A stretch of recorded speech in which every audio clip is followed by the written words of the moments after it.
ஓம் ஸ்ரீ கேளக்கீர் சித்தர் நமோ நமக. ஓம் ஐம் ஹ்ரீம் கேளக்கீர் சித்தர் நமோ நமக. ஓம் கம் கணபதியே நமக. தீர்க்க முடியாத பிரச்சனைகள் இருந்தால் விநாயகருக்கு வியாழக்கிழமை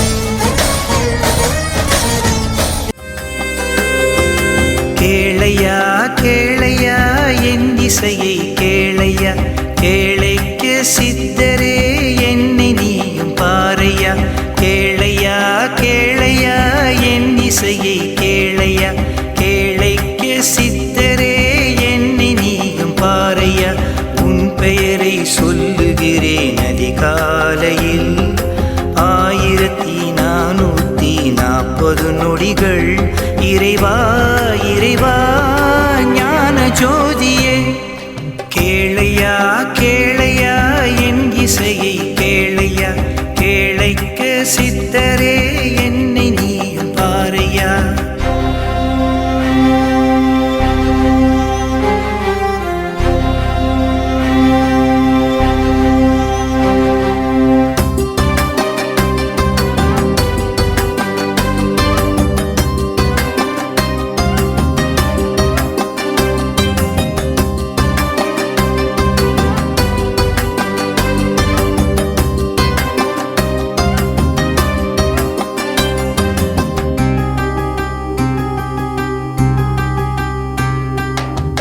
பிரம்ம முகூர்த்தத்திலே ஜெபித்திடுவேன் நான், அபிஜித் முகூர்த்தத்திலே தொழுதிடுவேன் நான். தாயும் தந்தையுமாய் நீ ஓடிவா, சூட்சம உருவத்தில் நீ காட்சியும் தரவா. ஒரு மண் விளக்கினிலே ஒளி தீபம் ஏற்றினேன், என் நன்றி உணர்வினை தீர்த்தமாக தருகிறேன். மனதை அறிவாய் கேட்காமல் தருவாய், வருவாய் அருள்வாய் உயிரில் நிறைவாய். கேளையா கேளையா என் இசையை கேளையா, கேளைக்கு சித்தரே என்னை நீயும் பாரையா. உன் பெயரை சொல்லுகிறேன் அதிகாலையில் 1440 நொடிகள்.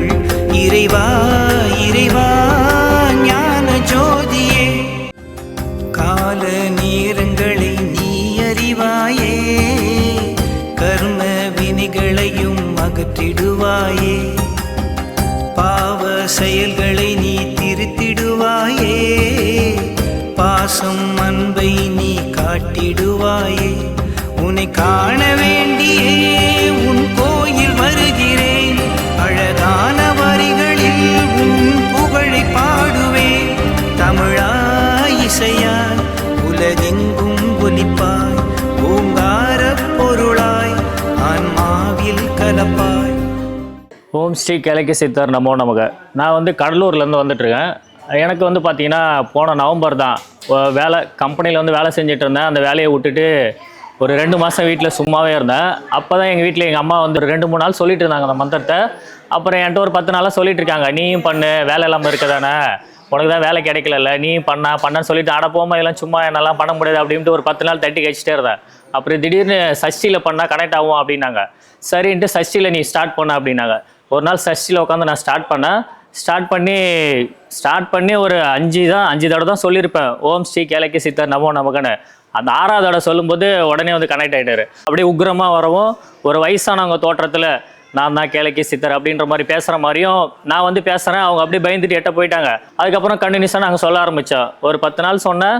உடனே எனக்கு ஒரு ப்ரைவேட் ஜாப் உடனே எனக்கு கிடச்சிச்சு. ஒரு 8 மாதமாக இந்த மந்திரத்தை சொல்லிட்டு தான் இருக்கிறேன். எனக்கு என்னென்ன வேணுமோ அது எல்லாமே அவர்கிட்ட கேட்டு பண்ணிட்டு தான் இருக்கிறேன். அது இல்லாமல் எங்கள் ஒய்ஃப் டெலிவரி, நாங்கள் அரேஞ்ச் மேரேஜ் தான். டெலிவரி ரொம்ப கிரிட்டிக்கலான பொசிஷனு. பெரிய ஹாஸ்பிட்டல் போடுமோ நிறையா செலவாகிடுமோன்னு பயந்துகிட்டே இருந்தேன். ஆனால் கடைசியில் சிம்பிளாக எங்கள் வீட்டுக்கிட்டே ஒரு சின்ன ஹாஸ்பிட்டல் இருக்குது, அங்கே டெலிவரி ஆகுன்னு எங்களுக்கு தெரியவே தெரியாது. உடனே வலிச்சுது விடிய காலையில்.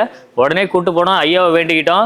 உடனே டெலிவரி ஆகிட்டு அடுத்த நிமிஷமே கையில் குழந்தை வந்துச்சு. எந்த ஒரு செலவும் இல்லாமல் எந்த ஒரு வலியும் இல்லாமல் குழந்தையும் நல்லபடியாக பிறந்துச்சு. பயம் வரல, ஆனால் ரொம்ப ஹாப்பியாக இருக்குது. எப்பயுமே ஒரு நறுமணம் நம்மளை சுற்றிக்கிட்டே நம்ம கூட ஒரு ஆள் இருந்துக்கிட்டே இருக்கிற மாதிரி ஒரு ஃபீல். இன்னொரு விஷயம் என்னென்னா, இப்போலாம் எங்கள் வீட்டில் வந்துட்டு ஒரு பைரவர் வந்து வீட்டுக்குள்ளே உலாவிக்கிட்டு இருக்கிற மாதிரியே ஒரு ஃபீலும் ஆகுது இப்போ ஒரு 3 டேஸாகவே. ஸோ உண்மையிலே சொல்கிறேன், கேளக்கீர் சித்தர் வந்து ரொம்ப மகத்துவமானவர். அவருடைய மந்திரத்தை தயவு செய்து எல்லாருக்கும் அற்புதம் நடக்கணும் அப்படின்னா மந்திரத்தை விடாதீங்க. கேப்பில் விட்டீங்க அப்படின்னா மறுபடியும் வந்து நமக்கு ஏன்னா பிரச்சனைகள் வரும் பொழுது தான் நம்ம வந்து துவண்டு போகிறோம். நம்ம யார்கிட்ட சொல்கிறது, யார்கிட்ட சொல்லக்கூடாது அப்படிங்கிறதும் தெரியாமல் மனிதர்கள்ட்ட சொல்லி நம்ம பிரச்சனையில் ப்ராப்ளத்தில் மாட்டிக்கிறோம். ஆனால் அதை விட்டுட்டு இந்த மாதிரி தெய்வங்கள்கிட்ட நம்ம சித்தர்கள்கிட்ட நம்ம சொல்லும் பொழுது நிச்சயம் நம்ம ப்ராப்ளத்துக்கு சொல்யூஷன் கிடைக்குது. ஆனால் மனுஷங்க கிட்ட சொல்கிறதுல சொல்யூஷன் கிடைக்காது. அதனால் வந்து நமக்கு ப்ராப்ளம் மட்டும்தான் வரும். இதில் வந்து உங்கள் அனுபவம் எப்படின்றது தெரியாது. ஸோ என்னுடைய அனுபவம் அதுதான். அதனால தான் நான் கேளக்கீர் சித்தரை பிடிச்சிருக்கிறேன். நான் என்னோட ஒரு சின்ன ப்ராப்ளம் வந்தாலும் அவர்கிட்ட தான் சொல்லுவேன். நிச்சயம் அதிலிருந்து நான் ஒரு 10 டேஸ் கூட ஆகாது, கண்டிப்பாக அதிலேருந்து எனக்கு ரிலீஃப் ஆகிடுவேன் நான். ஸோ அதனால தான் சொல்கிறேன், நம்பிக்கையோட எல்லாரும் முடிஞ்ச வரைக்கும் அவருடைய மந்திரத்தை சொல்லிகிட்டே இருங்க. நிற்கும் போதோ நடக்கும் போதோ உங்களோட பிரைன் மட்டும் சொல்லிகிட்டே இருக்கட்டும். ஆள் மனசு வந்து சொல்லிகிட்டே இருந்துச்சுனாலே போதும், வேறு எதுவுமே தேவையில்லை. நிச்சயம் அவர் உங்களுக்கு ஓடோடி வந்து ஹெல்ப் பண்ணுவார்.